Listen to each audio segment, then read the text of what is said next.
প্রবাসীতে আর আসবে না।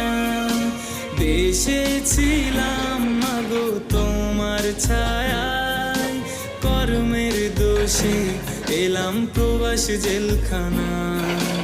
দেশে ছিলাম মাগো তোমার ছায়ায়, কর্মের দোষে এলাম প্রবাস জেলখানা। আর সহে না মাগো জামিন করো না, তোমার ছেলে প্রবাসীতে আর আসবে না।